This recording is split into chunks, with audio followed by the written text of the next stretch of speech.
if you look hard enough, there's a lot of good podcasters out there. But there's a lot of things that they're not talking about, even when they're talking about safety, security, investing, preparing for collapse. They're not really talking about the multidimensionality of our needs or weaknesses or points of vulnerability and risk. You can find people talking about economic theory, monetary theory, the state of the United States and the world. You can hear people talking about gold versus Bitcoin. There's not enough balance in that conversation with things like having actual physical gold on hand, having a bunker, having stored food, right? Where's the sort of educated prepper meets educated market analyst? So I don't know, maybe there's an opportunity here. So let's try to break this down a little bit. So in one way of looking at the order of importance, you can say, if you die, then it doesn't matter how much, Bitcoin you have or anything. So not dying is important. But we have to compare that against some other considerations, like the likelihood of the actual risk. And there is yet another dimension that'll come into play, which is sort of the cost to prepare against these different vectors of risk and vulnerability. So for example, it might be low chance that all of your digital financial records get wiped and all of your virtual currency is gone, but it would be pretty catastrophic, right? How are you going to feed your family and pay your bills? Well, some of us have a little bit of actual physical pieces of value, and so we would be fine in any of those versions of some sort of catastrophe or apocalypse. Another classic sort of apocalypse prepper angle is if and when there's mobs in the street, violent gangs that are hungry, angry. What are you going to do? Well, for some of us in our states, it's not really a big deal to go get some guns and defend ourselves. And so I think it's a pretty obvious step that you can take to, the saying, you don't have to run faster than a bear, you have to run faster than your friend or your neighbor, right? If you're shooting back, maybe that mob spares you and goes to the next house that isn't shooting back. So I think it's worth putting a little bit, let's go ahead and say somewhere between 0.5 and 5% of your net worth into things like physical precious metal bullion, weapons, guns, ammunition, and something I don't think I've personally gotten into enough is food storage and bunkers. These considerations I haven't thought through deeply yet. In that dimension of food, a lot of people, no offense, especially the ones that seem a little bit less savvy, don't really have their head in the game. They're a little more, forget it, I won't call them out. Those folks will talk about things like farming, gardening, and I'm guilty as well. But at what point in an apocalyptic scenario or a catastrophic scenario, in what situation are your farming skills going to matter is sort of my question. And so recently I've been thinking more about what sort of food and water sources can be stored and secured for much, much longer periods of time, for years. And then secondarily, where would I keep those? I have a couple different properties. I don't have any sort of bunker yet. I don't even have what I would consider a solid basement at this point. So those things I'm starting to think about more. I'm also trying to flesh out some of these ideas for my next real estate purchase. as y'all know who have been watching, my biggest goal is to have children, and assuming the world doesn't collapse, I'd like to be around some decent public schools, which is probably suburbia. It's much more likely that there's going to be HOAs and they're not going to look kindly on me digging a bunker in my backyard. And so I get pretty excited about other opportunities, land with sturdy houses on a hill with water and well water and running water and large plots of land. I get excited about those, but those schools are usually terrible. The quality of the local culture is usually lower. So it's a tough call.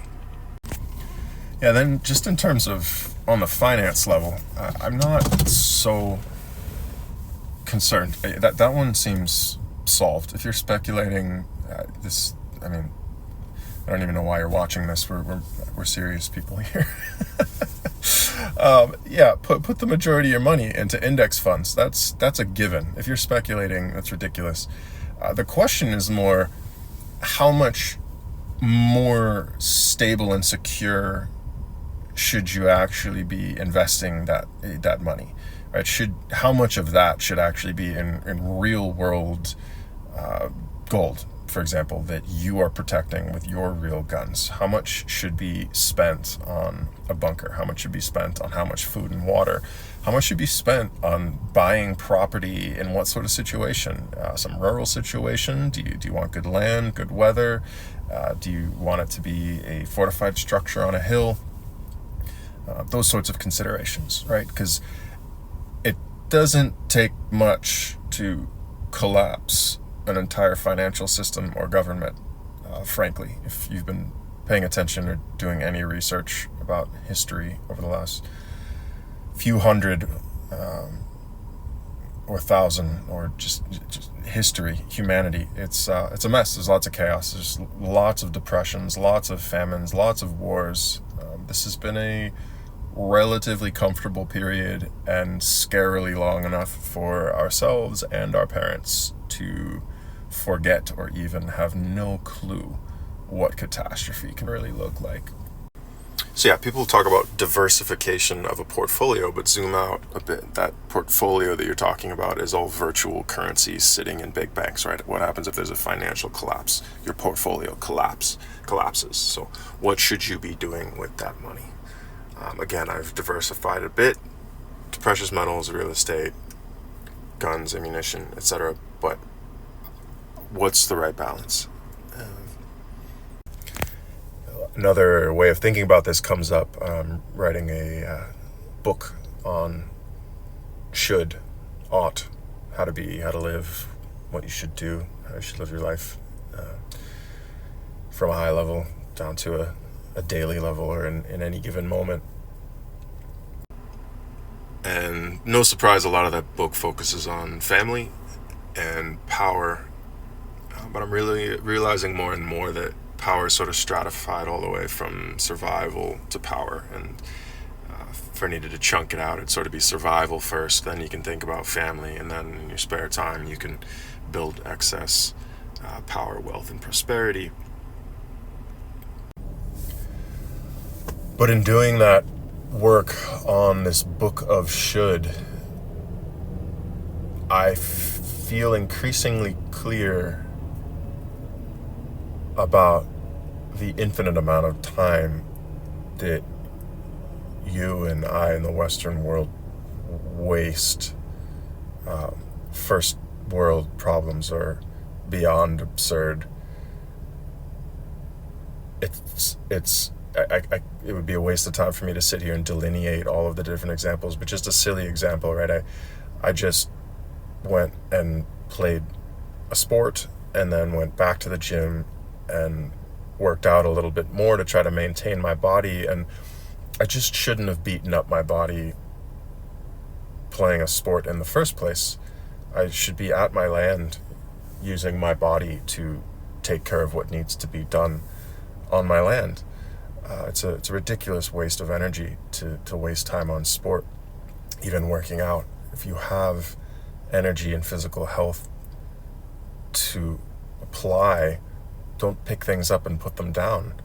go clean things up, fix things, build things in the physical world, build value, build survival, build family, build power. I mean, this is the point. We waste so much time in our culture, and so I'm still waking up to a lot of the abundance of waste that I have in my own life and behavior, and it seems pretty radically endless.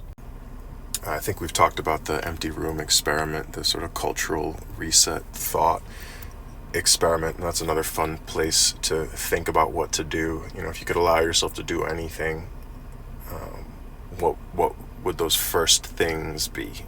This isn't a question of excess. This is, if you couldn't do anything, you had nothing, what would the first things that you'd want be, right? Potable water, food, waste management, something that you'd want to be allowed to sleep and eat, and maybe sit and walk and stretch and take care of your body.